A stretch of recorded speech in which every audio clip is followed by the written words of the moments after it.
Investidores, sejam bem-vindos a mais um vídeo no canal. Hoje nós vamos falar do CPTS11, um fundo da Capitania Securities, é um fundo multi-estratégia, né? Tem FIIs, tem CRI dentro da sua carteira.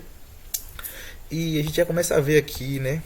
Hoje ele está cotado a 7,58 com dividend yield de praticamente 14% ao ano, com um deságio, né, de 0,86, então mais ou menos aí 14% em relação ao seu valor patrimonial. Tem uma liquidez média diária de 13 milhões e uma variação nos últimos 12 meses de 19,25%. É um fundo que oscila muito, né? Você vê aqui, ele começou em 5, subiu um pouquinho, teve uma valorização aqui de 4 e pouco, de 25, aí depois ele já cai um pouco aqui, cai 13%, aí sobe, então é bem variado, né? Quando a gente vai ver aqui, por exemplo, que NIP, ó, é um fundo que sempre tem uma constância maior aqui na sua cotação. Até porque é um fundo que é menos arriscado do que o CPTS. Agora vamos ver mais algumas coisas aqui embaixo, né? Deixa eu ver. O fundo tem um dividend yield aqui médio nos últimos 5 anos de 12%. Tem aqui também um rendimento constante, né, de 9 centavos por cota desde o mês 6 de 25, então nos últimos 12 meses aí. Agora vamos abrir o relatório gerencial, tá? Aqui já no site da Capitania, a gente clica aqui na parte de relatórios gerenciais e conseguimos acessar os meses. Relatório aberto, a gente consegue ver que o valor de mercado hoje está de mercado, né? A gente está aqui em 7,93 por cota, sendo 2,88 bilhões.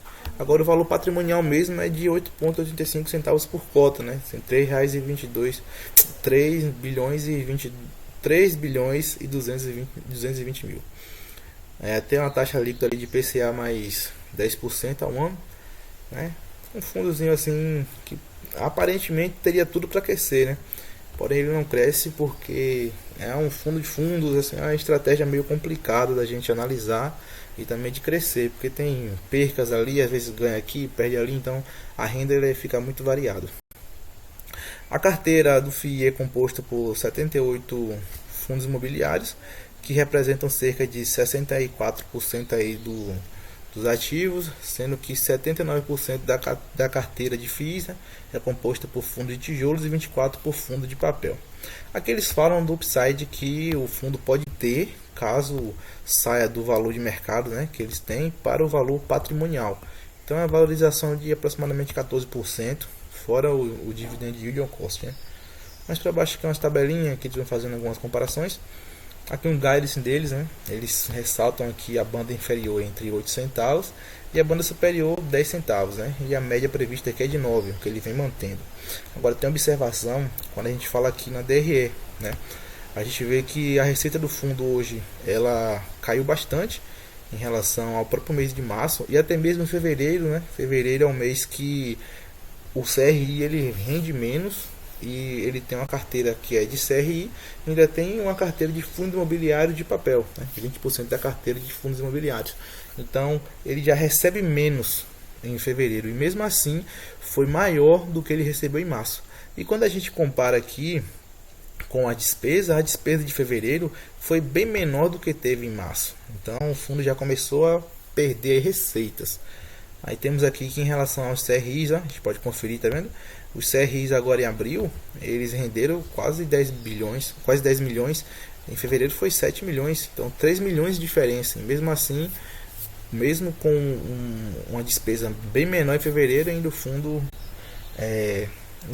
e mesmo assim, né, o fundo teve uma diminuição das receitas, isso por conta da despesa que aumentaram aqui em abril.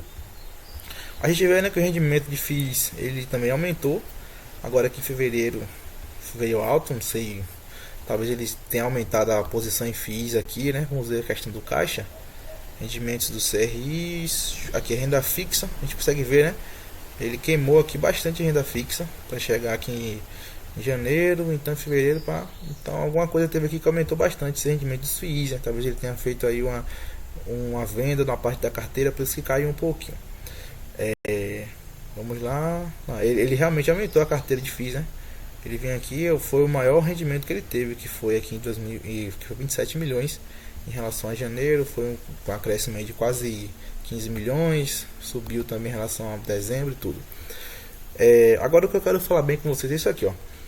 O resultado gerado ele foi menor do que o mês passado, porém ele foi menor ainda do que o menor resultado que ele tinha antes, que foi em novembro de 2025, onde ele tinha uma parcela de CRIs assim relativa, mas bem maior em comparação à porcentagem do que ele tem hoje, porque vocês veem que o rendimento de fundo imobiliário, que é a parte maior da carteira, foi 11 milhões e aqui tinha 7 milhões, então a porcentagem aqui estava bem equiparada. Agora foi um rendimento menor, né? O menor no histórico dele desses 6 meses. Em relação ao mês passado, caiu muito, cara, muito mesmo. E o que é que preocupa? O fundo ele tinha ele teve aqui um rendimento de 0,7 centavos por cota. Isso acaba preocupando porque ele acabou pagando 0,9 centavos por cota. E se vocês verem, né, ele vinha queimando caixa, 0,07 centavos, 0,2, 0,05, aí vinha 0,07, 0,07, 0,01 e agora queimou o caixa. Então, para esse próximo mês agora, se ele não conseguir reverter essa situação, o dividendo vai cair. E se o dividendo cair, aí acontece mais uma vez o que a gente viu aqui em cima. Pô, o dividendo caiu, o mercado de fundos imobiliários ele é muito sensível ao dividendo. Talvez o dividendo vai cair ali, pô, o mercado vai corrigir e vai colocar para ficar aqui mais ou menos uns 14%. Então tem muito para onde correr aqui esse fundo. Aqui embaixo tem umas coisas interessantes também. Aqui ele fala da rentabilidade do fundo, né? O fundo, apesar disso tudo, vem batendo aí tanto na parte patrimonial como também na cota de mercado, que tem um deságio, ele bateu todos os índices, né? IFIX, IMBA, CDI bruto e líquido também, tudo isso. Mais abaixo aqui nós temos as movimentações da carteira aqui nesse mês. Eles venderam aqui 98 mil em CRIs, foi uma venda pequena, até porcentagem pouca, né? Ele conseguiu um spread de 0,26%. O volume de negociações ele vem aumentando bastante aqui nesses últimos anos.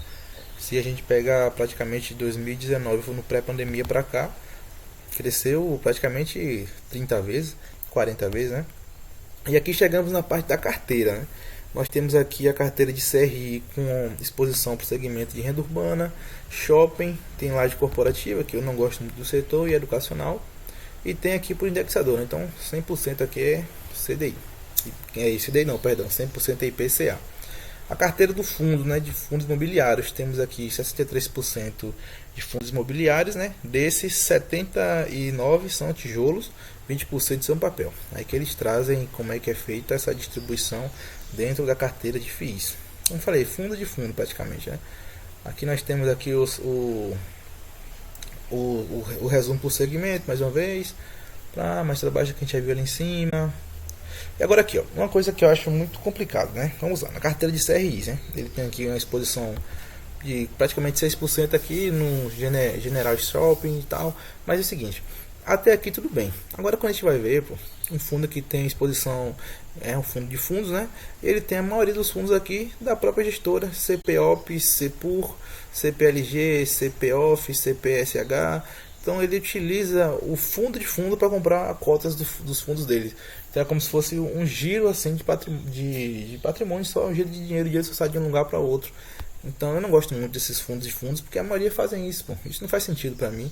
Eu tá com um fundo que compra a cota do próprio fundo da própria gestora, então eu vou acabar me expondo à gestora mais do que eu quero. Aí, por exemplo, eu quero me expor 10% só à capitania. Aí só que a capitania compra fundos da capitania, então isso vai acabar aumentando minha exposição à gestora. Se dá um problema, eu vou ter uma perca muito grande. Aqui na carteira de crédito, né, eles trazem aqui alguns imóveis que estão, né, para mostrar quais são os devedores. Temos o Shopping Maringá Parque, né, uma taxa de IPCA mais 6, o LTV, né, garantia de 43%, 39%.